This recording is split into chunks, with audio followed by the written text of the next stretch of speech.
There's a difference between being loved and being evaluated. Most men don't know which one they're experiencing until it's over. Women don't usually announce dissatisfaction when it starts. They observe. They adjust. They wait. And by the time they speak, the internal decision is often already made. That's why men feel blindsided, confused, and powerless after the fact.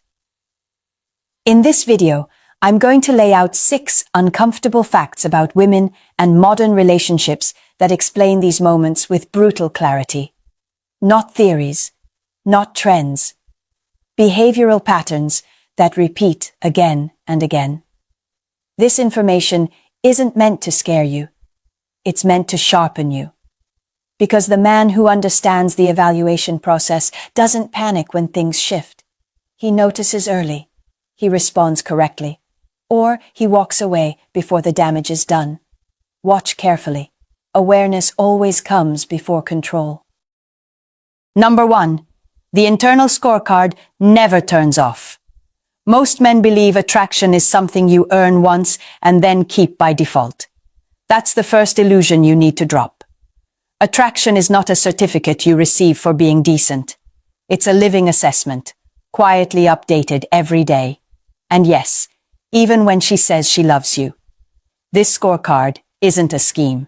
It's not a plan. For most women, it isn't even conscious. It's a background process. An ongoing evaluation of how you show up in the world and how you handle yourself inside it. Your energy, your direction, your composure under pressure, the way people respond to you, the way you respond to setbacks. All of it feeds into a single question she's constantly answering without words. Is this man moving forward or slipping? When your score is high, you feel it without being told. She's warm. She's engaged. She reaches for you. She speaks well of you when you're not there. She invests emotionally and physically because being attached to you feels like an upgrade to her life. Not because you begged for it, not because you negotiated it, because your presence carries weight. When your score starts to drop, the shift is subtle at first. A little less enthusiasm, a little more criticism. Small things suddenly matter. The same habits she once found charming now irritate her. You didn't suddenly become a different man. The evaluation changed, and here's where men get confused. They assume this shift means she changed, or she's being unreasonable, or she woke up one day and decided she wasn't happy. No. What changed was the trajectory she sees. Loss of momentum, loss of leadership, loss of edge. Not necessarily all at once. Sometimes it's one slow slide she notices before you do. Understand this clearly. Attraction is not stored. It is updated daily. That doesn't mean you should walk on eggshells or obsess over every interaction. Paranoia is weakness, and weakness lowers the score faster than any mistake. What it does mean is that your behavior compounds over time. Consistent strength compounds. Consistent drift compounds too. By the time dissatisfaction shows up in words, the scorecard has already been trending down. Complaints are not the beginning. They're the warning sign that you're approaching a line you didn't know was there. This isn't fair or unfair. It simply is. And once you understand it, you stop arguing with outcomes and start paying attention to causes. You stop trying to convince her with explanations and start rebuilding value with action. She didn't change. Your score did. Number 2. By the time she explains the problem has already been there for a long time. One of the most painful realizations for men is discovering they were living in a different reality than the woman beside them. From his perspective, everything was normal. No big fights, no dramatic warning signs. He thought the relationship was stable, safe. Then one day, she says she's unhappy, or distant, or done, and he feels blindsided. Here's what you were never taught. Women communicate dissatisfaction through behavior long before they ever put it into words. Words come last. Behavior comes first. She pulls back slightly. Not enough to trigger alarm, just enough that something feels off if you're paying attention. Her touch changes. Her tone shifts. The enthusiasm she once had for your presence fades. She invests less emotionally, less physically, less energetically. But because she hasn't said anything yet, most men dismiss these signals. They assume it's stress, mood, a phase, something external. Men are wired to respond to direct statements, not patterns. So as long as there's no explicit complaint, he assumes there's no real problem. He keeps operating as usual. Meanwhile, she's watching, observing, updating that internal evaluation quietly. This is why men are almost always the last to know the relationship is failing. Not because they're inattentive by nature, but because they're listening for words while the real message is being delivered through actions. There's a point in this process most men never see coming: a threshold. Before that threshold, small changes in your behavior can still shift the dynamic. After it, they don't. Respect has dipped too low. Attraction has eroded too far. Once that line is crossed, conversations stop being opportunities and start being formalities. That's when she finally speaks up. Not to fix things, but to justify what she's already decided internally. From your side, it feels sudden.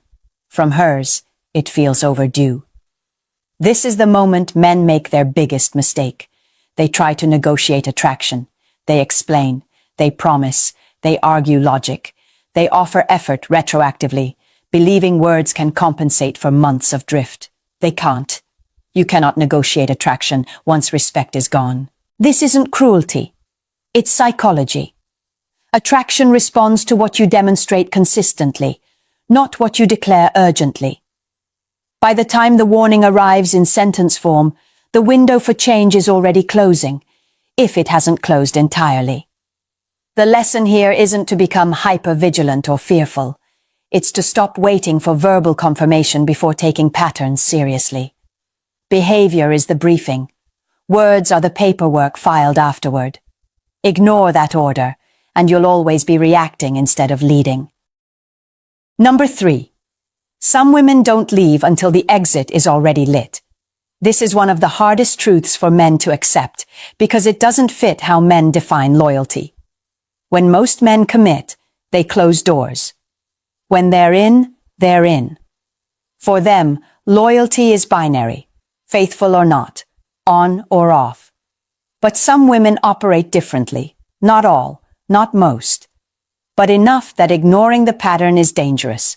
A backup plan doesn't usually look like cheating. There's no dramatic betrayal, no obvious line crossed. On the surface, everything appears innocent. Old friends, co-workers, someone from the gym, a guy who just checks in once in a while. Nothing physical happens, nothing explicit is said, and that's exactly why it's so easy to miss. The purpose of these connections isn't romance, it's insurance. When a woman senses that her current relationship may not lead where she hoped, when her internal scorecard has been trending down and she's unsure it will recover, she often doesn't confront the issue directly. Direct confrontation requires vulnerability. It risks conflict. It risks loss without a safety net. So instead, she hedges. She keeps certain doors unlocked. She maintains light emotional access to men who represent potential alternatives. Not because she plans to leave today, but because she doesn't want to face the possibility of being alone if tomorrow arrives faster than expected. And here's how she rationalizes it. As long as nothing physical happens, she tells herself she's done nothing wrong. In her mind, loyalty is preserved because the line she respects hasn't been crossed. To her, these are just conversations, just connections, just harmless attention. From your perspective, it feels like something is off, but you can't quite prove it. She becomes protective of her phone. Casual mentions of certain men are minimized. You notice male friends who clearly have interest in her, yet she insists they're irrelevant. Exes remain in the background for reasons she can't fully explain. When you express discomfort, the response is predictable. You're told you're insecure, controlling, overreacting. And because you don't want to be that guy, you back off. You silence your instincts. You convince yourself you're imagining things. Here's the reality. Security for her often means options. That doesn't make her evil. It makes her risk-averse. But it does mean her sense of loyalty may be conditional on how safe and certain the future with you feels to her. Men usually discover the backup plan after the relationship ends. She moves on quickly, too quickly. From your side, it looks impossible. From hers, it was prepared. The connection was already warmed up. The emotional handoff had been happening quietly while you still thought you were together. The solution is not jealousy. It's not control. And it's definitely not monitoring her behavior like a guard. That only confirms weakness.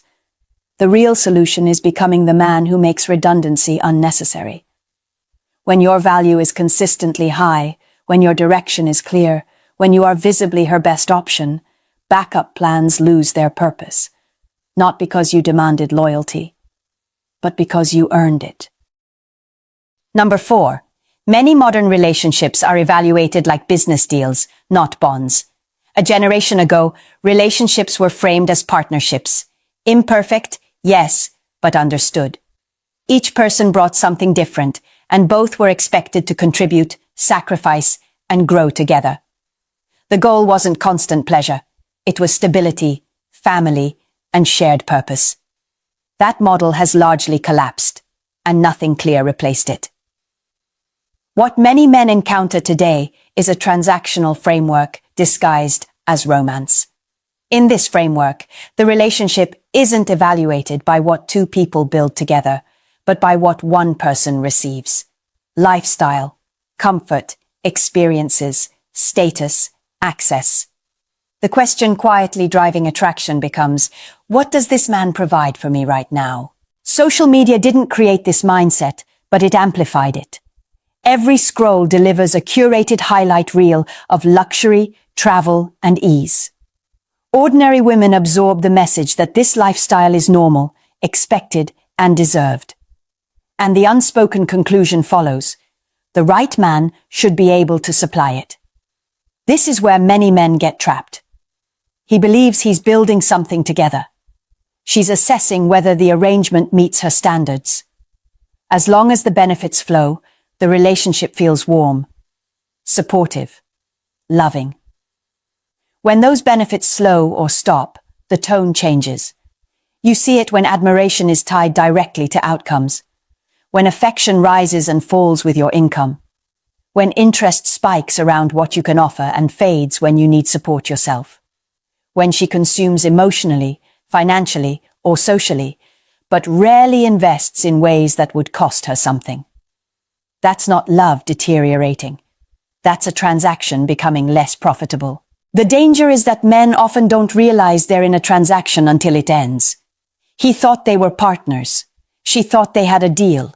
When circumstances shift, job loss, business trouble, reduced momentum, the deal no longer makes sense to her. So she exits. And here's the part men underestimate. The legal system doesn't care whether the relationship was transactional or genuine. When it ends, assets are divided, obligations assigned, and the cost is real. Men who've lived this describe the same realization. They weren't building a future together. They were unknowingly funding an exit. This isn't about vilifying women. It's about discernment. Transactional thinking reveals itself early if you're willing to watch. Pay attention to what she responds to. Who pays? Who plans? Who sacrifices? Who adjusts? Who benefits? Here's the line you need to remember. If she consumes but never invests, you are not building. You are funding. The protection isn't bitterness or suspicion. It's clarity. Know what you're offering. Know what she's offering. And be honest with yourself about whether the exchange is mutual or one-sided. A man who understands this doesn't fear commitment. He chooses it carefully. Number 5. What looks like confidence is often fear wearing good posture. Many men mistake female confidence for emotional stability. They see a woman who seems self-assured, decisive, even demanding, and assume she knows exactly what she wants. What they don't see is the pressure running underneath that surface. A pressure most women will never admit out loud. From an early age, women are taught, subtly and relentlessly, that their value is tied to how they look. Beauty is rewarded. Youth is praised. Attention flows toward appearance long before character has a chance to speak. And alongside that reward comes a quiet warning. This value doesn't last forever. Social media makes this anxiety constant. Comparison is no longer occasional, it's endless. There is always someone younger, more attractive, more desired one scroll away. Every like becomes a measurement. Every year that passes feels like ground lost. Even women who appear confident are acutely aware of where they stand relative to others. This fear shapes behavior in ways men often misread. The sudden urgency for commitment, the pressure for timelines, the questions that start to sound like ultimatums. Where is this going? How serious are you? I'm not getting any younger. From the outside, it can look manipulative. From the inside, it feels like a countdown. As a woman approaches certain age markers, the anxiety intensifies. The fear isn't just about being alone. It's about losing leverage, losing options, losing the ability to choose freely rather than settle out of necessity. This is why some women push relationships forward faster than the connection naturally supports. Why they cling to security even when attraction is uneven. Why they become critical of men who hesitate, not because those men are wrong, but because hesitation feels dangerous. Understand this clearly. Ultimatums are rarely about control. They're about panic. Urgency is rarely about love. It's about fear. And fear-driven decisions rarely lead to good outcomes. Rushing into commitment to beat an internal clock. Choosing stability over compatibility. Locking down a situation that feels safe rather than one that feels right. These choices may reduce anxiety in the short term, but they plant resentment and dissatisfaction long term. For men, the lesson is not to exploit this anxiety or dismiss it. It's to recognize it without surrendering to it.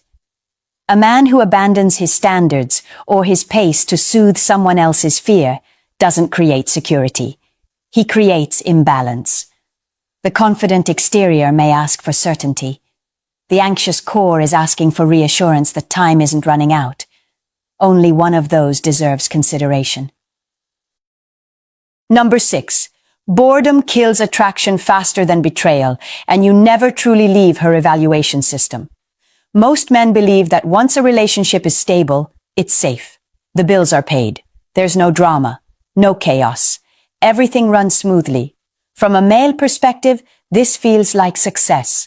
From a female emotional system, it often feels like flatline. Here's the misunderstanding. Women are not addicted to drama. They're addicted to feeling alive. Emotional movement, tension, expansion, the sense that something is unfolding. When life with you becomes entirely predictable, not peaceful, but static, attraction begins to decay quietly. Stability without growth feels like stagnation. This is why men who do everything right are sometimes the ones who get left. He's reliable. He's consistent. He provides. He shows up. And yet, she becomes restless. She starts nitpicking, creating friction where none existed, claiming something feels missing, even if she can't explain what. What's missing is emotional stimulation, not chaos. Direction. If a man stops evolving, stops challenging himself, stops becoming more than he was when she met him, he doesn't become a bad partner. He becomes invisible. Furniture. Safe, but uninteresting. Predictable in a way that removes polarity. If she can fully predict you, she's already losing interest. This boredom is amplified by modern culture. Friends normalize dissatisfaction.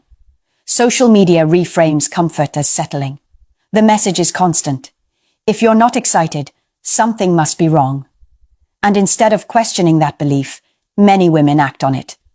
Now this leads to one of the most confusing experiences men face.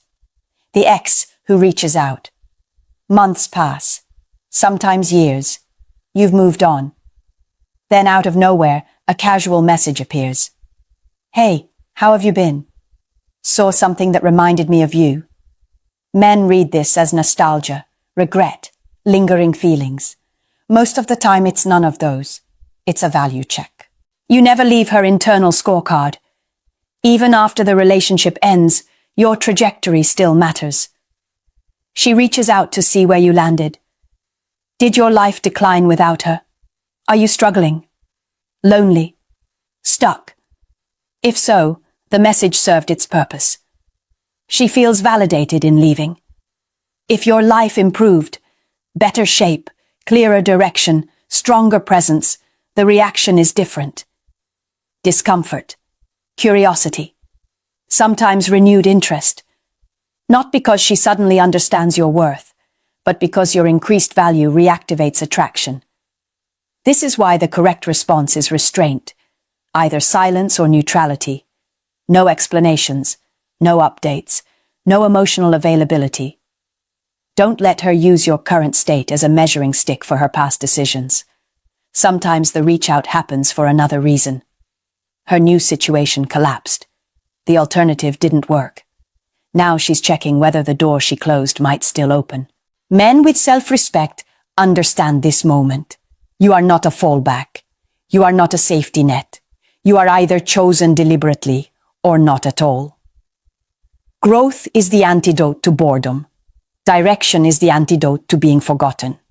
And a man who keeps moving forward never needs to chase, explain, or reintroduce himself. You've just been handed 6 truths most men only learn after damage is done. Not because they're slow, not because they're weak, but because no one explained the rules while they were playing the game. The internal scorecard, being the last one to know. The backup plan that hides in plain sight. Love that quietly turns transactional. Confidence built on fear of time running out. Boredom that kills attraction, and exes who check your value long after they leave. These aren't random behaviors. They're a system. And once you see the system, you stop taking things personally and start taking responsibility. Understand this clearly. Knowledge does not make you bitter. Knowledge makes you armored. The man who loses is the man who believes love alone overrides psychology. The man who wins isn't manipulative or controlling. He's clear. He knows who he is, where he's going, and what he will not trade for temporary comfort. He doesn't chase validation. He builds value. He doesn't argue with reality. He adapts to it. Yes, there are women who don't operate this way. Women who are grounded, secure, and capable of real partnership. But you don't find them by hoping. You find them by becoming the kind of man who can recognize the difference and walk away when something feels off. This isn't about rejecting relationships. It's about refusing to disappear inside one. If this video forced you to think differently, that's not an accident. That's awareness replacing fantasy. And awareness changes outcomes. Subscribe not for entertainment, but as a commitment to staying sharp. Like this video if you'd rather learn early than pay later. Share it with a man who still thinks being good enough guarantees loyalty. And if any of this hit close to home, say it in the comments. Not to complain, to claim clarity. The man who understands the rules doesn't fear the game. He finally plays it on his terms.